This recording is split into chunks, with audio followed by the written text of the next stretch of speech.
Apa sih itu ginjal? Jadi ginjal itu merupakan organ penting dalam tubuh manusia yang memiliki fungsi utama untuk mengekskresikan sisa metabolisme seperti ureum, kreatinin, dan asam urat. Ginjal sangat berfungsi untuk ekskresi cairan dalam tubuh, serta ginjal mengatur jumlah cairan pada tubuh, dan juga dia menyaring sisa metabolisme dan racun dari darah menjadi urin.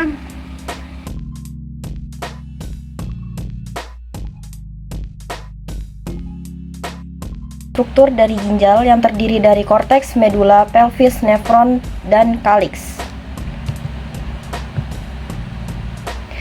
Yang pertama itu korteks, yaitu bagian terluar ginjal yang dikelilingi lapisan lemak untuk melindungi bagian dalam ginjal. Di bagian ini terdapat arteri renal yang menyuplai darah ke ginjal.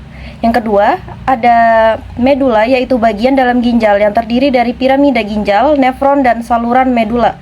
Yang ketiga, itu bagian terdalam ginjal yang berbentuk corong dan berfungsi sebagai saluran untuk menghubungkan ginjal ke dalam kandung kemih.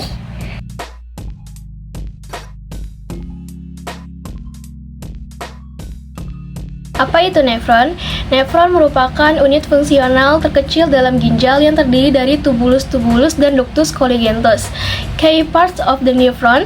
Unit fungsional dasar dari ginjal adalah nefron yang dapat berjumlah lebih dari 1 juta buah dalam satu ginjal normal manusia dewasa, di mana nefron ini berfungsi sebagai regulator air dan zat larut terutama elektrolit dalam tubuh dengan cara menyaring darah atau filtrasi, kemudian mereabsorpsi cairan dan molekul yang masih diperlukan tubuh.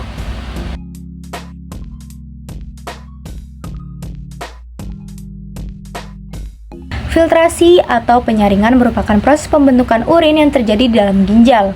Perlu diketahui, sekitar 20% darah melewati ginjal untuk dilakukan penyaringan. Tujuan penyaringan ini adalah menghilangkan zat sisa metabolisme atau limbah dalam darah.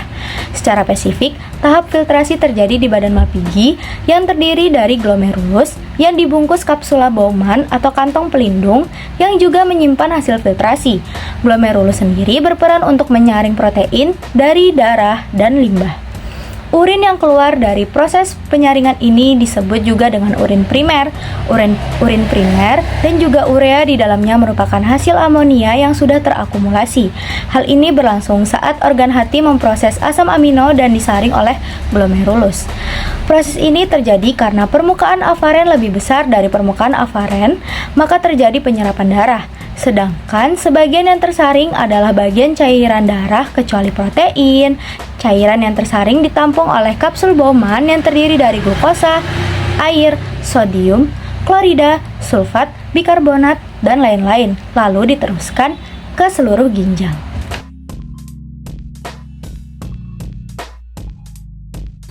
Nah, di mana reabsorpsi ini terjadi di tubulus proksimal. Nah, terjadi penyerapan kembali sebagian besar molekulnya itu glukosa, sodium, klorida, fosfat, dan beberapa ion karbonat. Lalu proses reabsorpsinya ini terjadi dua proses, yaitu proses pasif yang biasanya disebut dengan obligator reabsorpsi yang terjadi di tubulus atas.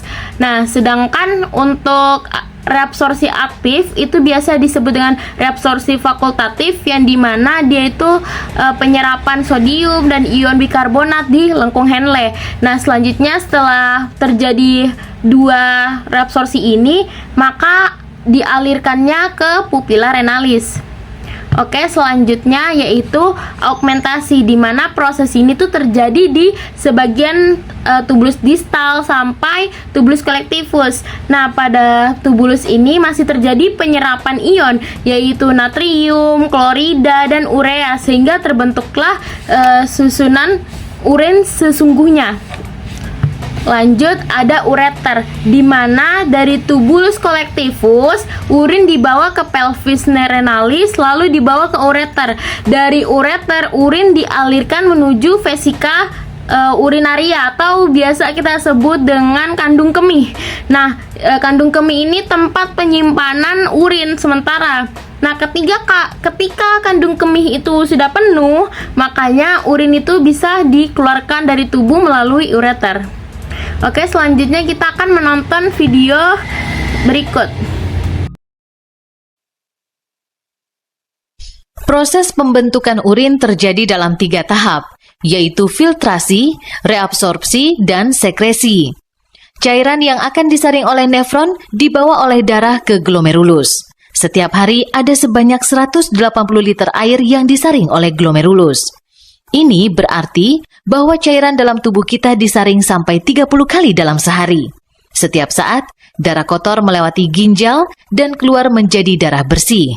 Darah yang telah memasuki ginjal akan datang kembali untuk disaring setelah beberapa jam. Kapiler glomerulus sangat mudah dilewati oleh molekul air dan larutan kecil. Tekanan darah di dalam ginjal tinggi sehingga air menuju ke glomerulus. Komposisi hasil filtrasi yang masuk ke glomerulus adalah air, NaCl, ion bikarbonat, ion hidrogen, urea, glukosa, asam amino, dan sisa obat-obatan. Panah berwarna biru adalah aliran reabsorpsi, sedangkan yang berwarna hijau adalah sekresi. Pada tubulus proksimal, terjadi reabsorpsi glukosa, asam amino, NaCl, air, ion bikarbonat, dan sekresi ion hidrogen dan sisa obat-obatan. Kemudian, aliran urin menurun mengikuti pembuluh dan sampai di lengkung Henle, di mana terjadi reabsorpsi air dan NaCl. Reabsorpsi NaCl, air, ion bikarbonat, dan sekresi ion kalium dan ion hidrogen terjadi di tubulus contortus distal. Tubulus distal berakhir di saluran pengumpul. Saluran pengumpul melakukan reabsorpsi jika tubuh kekurangan cairan dan mineral. Hasil reabsorpsi dan filtrasi inilah yang akan dikumpulkan menjadi urin.